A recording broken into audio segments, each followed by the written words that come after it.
You're listening to the Community Magazine, Hour of Power, radio, talkback radio.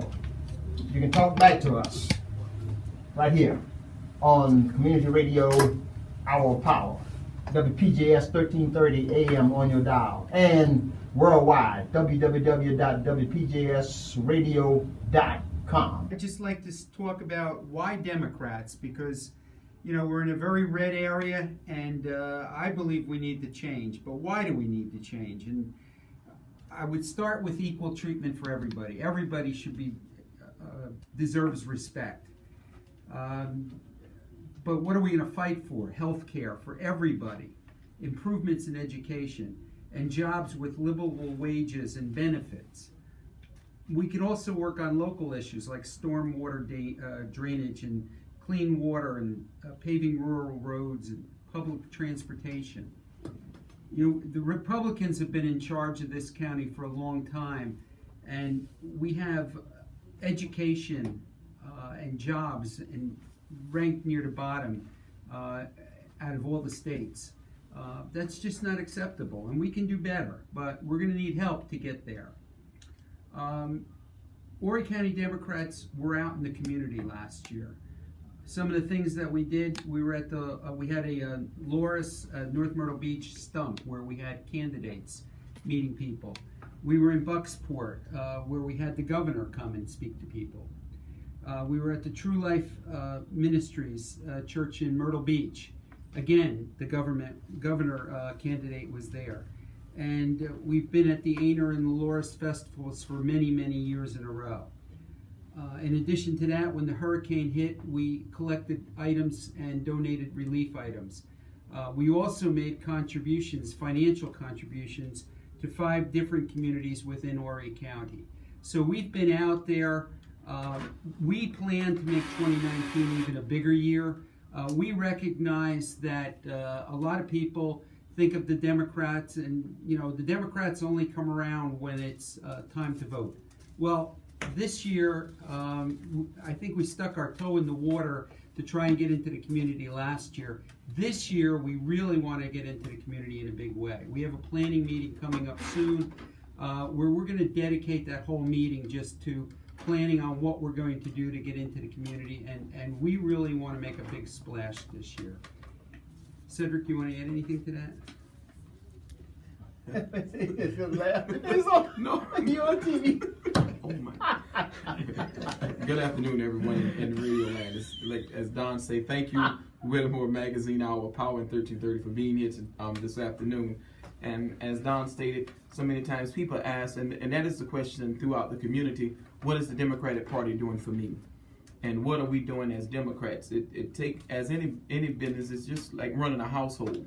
It take a lot of components to get a household. You may say, oh, you got light bill, water bill, but think about the Democratic Party. It's a lot of components of getting out. There's the bureaucracy of the party, the work that go on of maintaining the Democratic platform and doing the work of the party. But then there's other things first, as Don said, getting out in the community with different events. And the thing is, when we bring events to the community, and I listened at some of the young people and those a few Saturdays ago at the Grand Strand Action Together event over at the library when they talk about educational justice and all. And we understand that the average working parent is hard for them to get out to meetings, and so a lot of times we do the fighting, but then there are times we need the community at large to come out to the events that we do have when we bring in candidates to the event. As Don said, in Bucksport, we had the gubernatorial candidates that came to the area and everything. A lot of times when we know under the circumstances of the storm that they weren't able to get out, but usually when we bring these events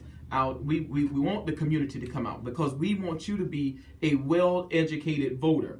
And so that's the point as we go forward, as Don said, reassessing where we're going from here as we now are approaching the 2020 election. Right. And we already see that a plethora of presidential candidates are coming out. But then we can't forget, as we jump to 2020 and 2019, this year, there are municipal elections that are going on throughout the nation, not just here in Horry County. But since we're here in Horry County and all of our municipalities run nonpartisan, there are a few municipalities in the state of South Carolina that run partisan, like in the Charleston area. There are a few others in the Richland County area, they run bipartisan, Democrat or Republican. But we know who are serving in those positions.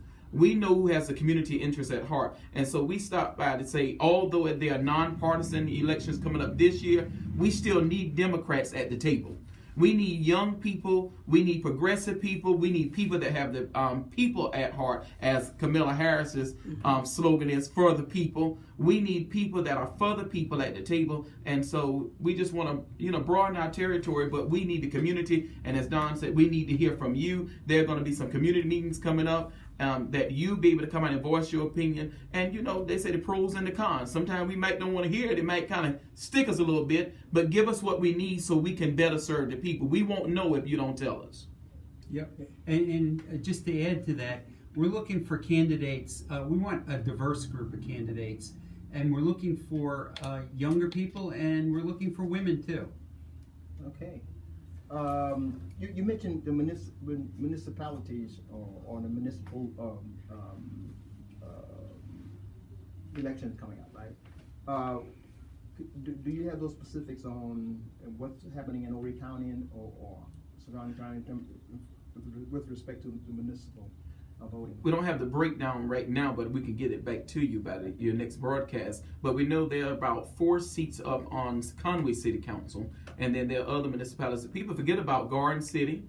They forget about Surfside, Atlantic Beach. Most people hear about Atlantic Beach, North Myrtle Beach. All of those municipalities will be electing city officials this year. There may be 1 to 2 seats on those, but we forget about those other areas that we need people to serve on, because all politics start locally. Everybody want to fuss about Trump and the up at the federal level, right? But it's local politics that really can be very damaging to the local citizens, because they make the rules. When, as Don said earlier, I remember the day when back in the 80s when county council was predominantly Democrat.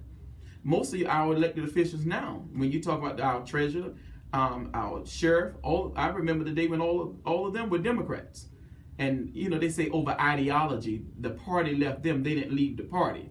But no, they began to swing over because of the richness of that 1%, I say top 5%, which none of them here in Horry County, let me put that in there since we're on the radio. I don't think any of them in that 5%, but be it that they think so and everything. But you look at what's going on now across the nation, as I heard Sister April and all of you talked about earlier before we came in here and while coming in, when we look at what's going on and we listen at the speeches from Reverend Griffin on Monday, this past Monday, and if you listen at the news at speeches across the nation, when we talk about the border wall, and when we see what's going on with the Republican Party, and these are not the views and opinions of Whittemore Magazine, Our Gospel 1330. We just happen to be your guest here today, and I'm a proud Democrat. I'm not ashamed to be a Democrat. So these are the views and opinions of the Democratic Party, and we just want to share with you, that when we see what's going on, I don't know how anybody in their right mind could be a Republican in this day and time. Elder Cedric Blaine Spain. Cedric, we do want to congratulate you again. We said it earlier about your speech at the Martin Luther King celebration. Thank you. Monday morning. Got a lot of feedback on the streets. About how you deliver the message and so forth. Thank you, and I'm humbled and honored, and thank you to all in Radio Land and everything that affords us the opportunity to serve this great county. Is because of the people. They elect us to office. So we thank you, and thank you and your wife for helping, and all those that push me up Monday morning. So thank you. See, I didn't mention about that. We pushed. I didn't want anybody to know that. Oh, that's all. But anyway, would you mind explaining to some of the people who don't know what your position is, like executive committee, right? Yeah, I'm elected as the state executive committeeman for Horry County Democratic Party. There are 46 counties in the state of South Carolina, and now I remember the day when I was the only one. We now serve with a female, and Doris J. Potter Hickman. She's also our co-executive committee person. What we are the voice for Horry County.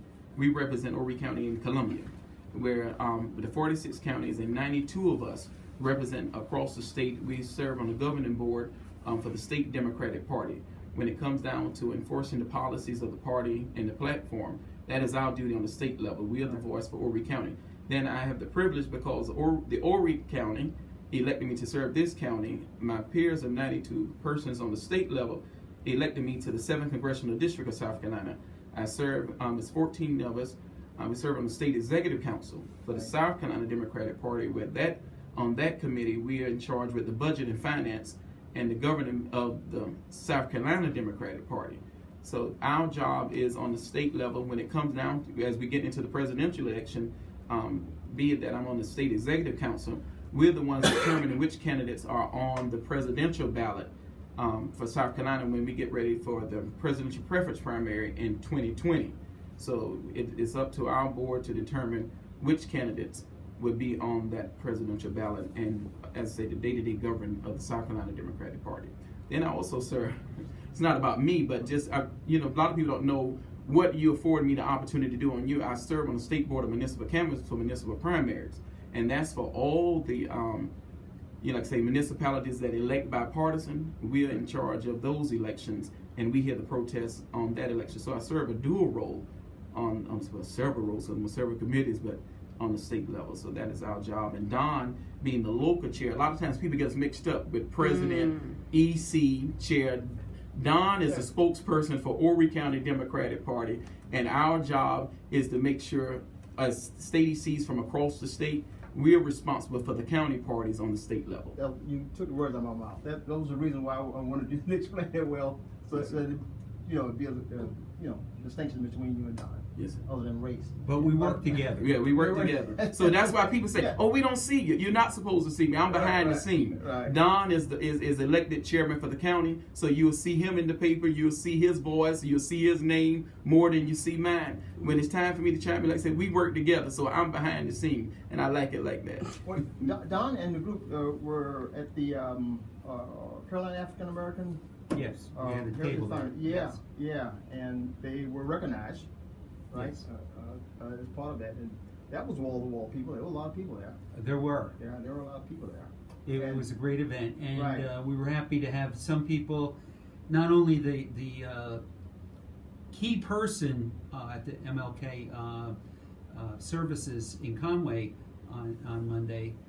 We had some people there, and we also had people at the breakfast on Monday. May I say, one of our good Democrats, Chris Carr, was honored from the Gun Sense Committee she got a drum major award on Monday at that event. And I heard, April, you were talking about on Saturday with the young people. Right. One of their issues that they were concerned about was gun violence. And the Horry County Democratic Party, for those of you that don't really, we have several committees out there. We have a Gun Sense Committee, and we need people from the community to come and be a part of those committees. So we want to make that appeal out to all of you in Radio Land to come, join in with Horry County Democratic Party. The number is 843-488-8CDP, which is 4237. So if you remember Horry County Democratic Party on your phone dial, 8CDP is 4237. Just give a call and someone will return your call. Don and those meet with volunteers on a regular basis. Right. So we do have a Gun Sense Committee. So we need young people. We need them at the table, because when we're dealing with issues with the community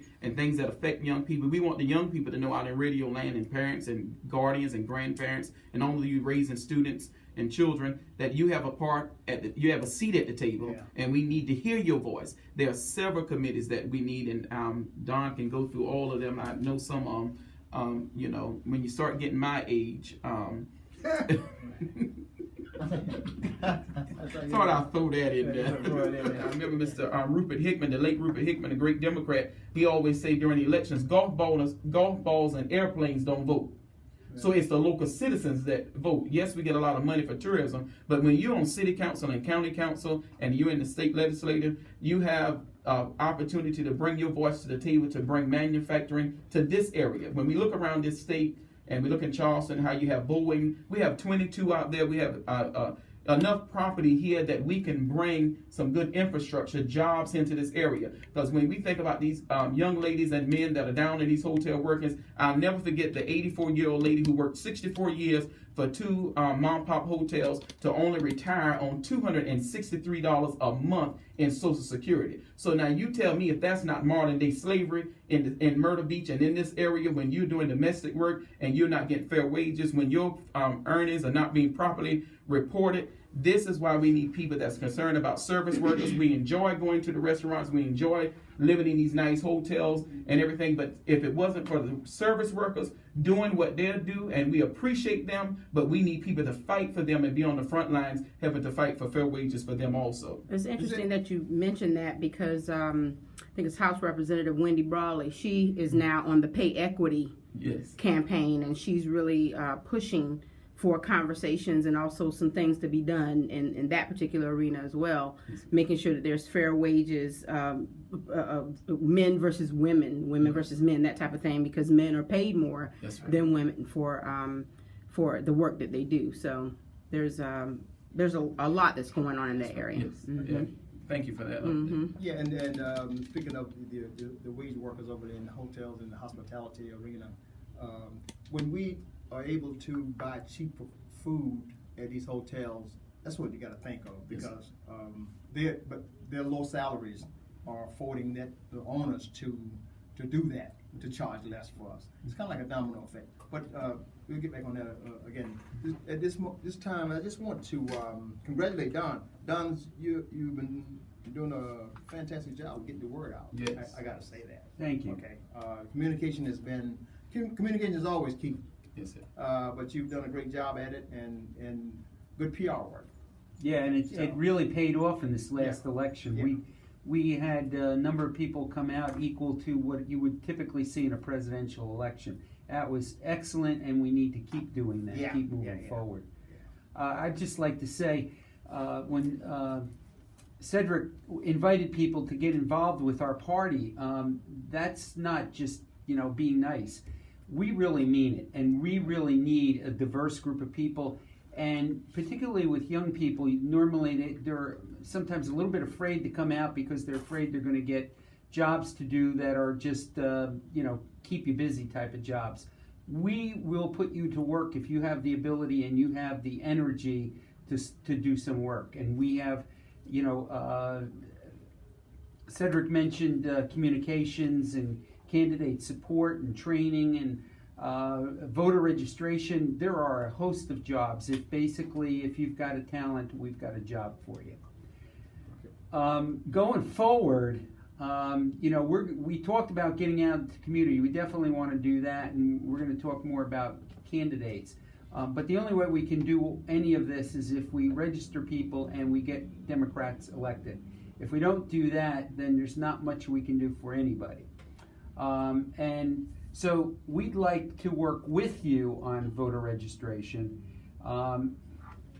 Everybody has the right to vote, and you should not let anybody take that right away from you, and you should not give it up by sitting home on election day. There are some people that did not get the opportunity to vote this last time. We'd like to hear about that. One, so that we can make sure that we solve the problem across the board in all communities. But also, this is a good time. We've got a little bit slower right now, and we have the opportunity. We can try and figure out with you why you weren't able to vote, so we can get it corrected now, so that the next time the election comes up, we're going to be busy the month, 2 months before the election. Now is the perfect time to fix those problems. So get in touch with us.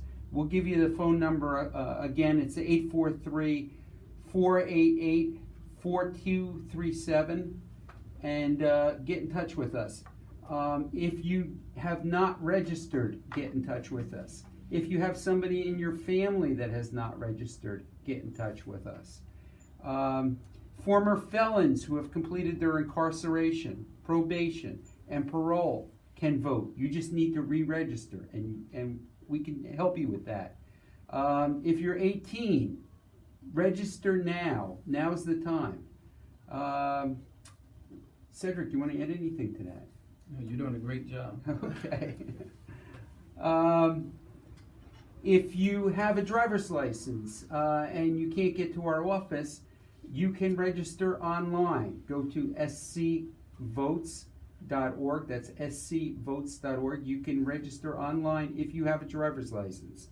If you don't, you can come to our office, which is located at 311C Beatty Street in Conway, or give us a call. Again, 488-4237, and we'll be glad to help you with it. But the biggest thing is, if you weren't able to vote, or if you have never voted, those are the people we really want to see. When we get out into the community, voter registrations, we're going to be heavy into that.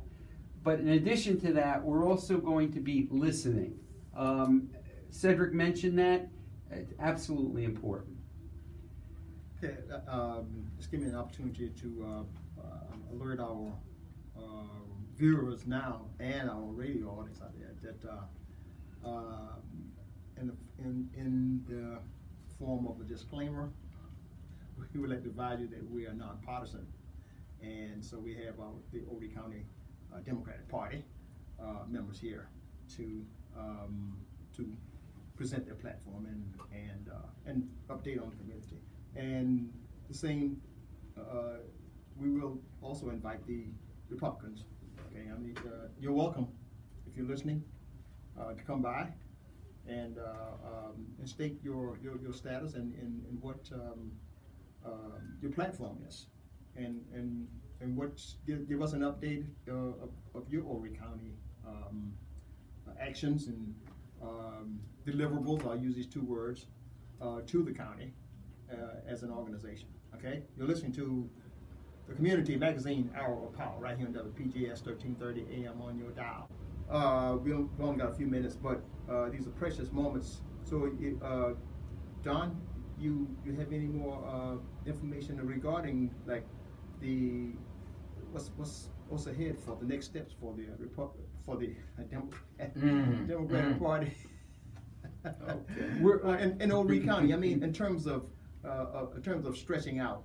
You know, I know we're calling it the Horry County Democratic Party, but I'm sure it's advantageous to work, feverishly, I guess, with like the ones in Georgetown, surrounding counties, municipalities.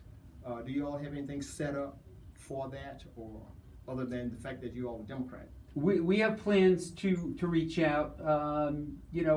I've always felt that we learn by working with other people. We don't have all the best ideas. We've got some really good ones, but we don't have all of the best ideas. So reaching out and working with some of the counties, especially the ones that are abutting Horry County, we can learn something and maybe they can learn something, and together then we're all moving forward positively. A big area we need to work with them, other counties on, would be candidates. So one of our objectives is for 2020 to have a candidate for every office. And one of those offices is going to be U.S. Congress 7th District, which takes in about 7 counties. So we're going to have to work with all of those counties to try and come up with a good candidate that we can all support and get that moving forward. And if any of your viewers have been thinking about being candidates, well, give us a call and we'll talk to you about what's involved and see if you're interested. We've talked here about the diversity and how important it is, but I have to tell you, it's not just something we think is important. We take it to heart. Our leadership team is diverse, both in race, in gender, and in age. And we're very proud of that. Yeah, and we are part of a great district. We're in the 7th Congressional District of South Carolina, which is the old 6th District.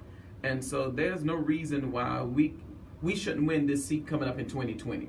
Now, we know some of the powers that be, we call it the establishment and gatekeepers, have kind of worked against us in this district. Even it goes all the way back to Gloria Tinubu when she was running and everything. And this is why the power is in the people, as we said on Monday, about stakeholders of the dream.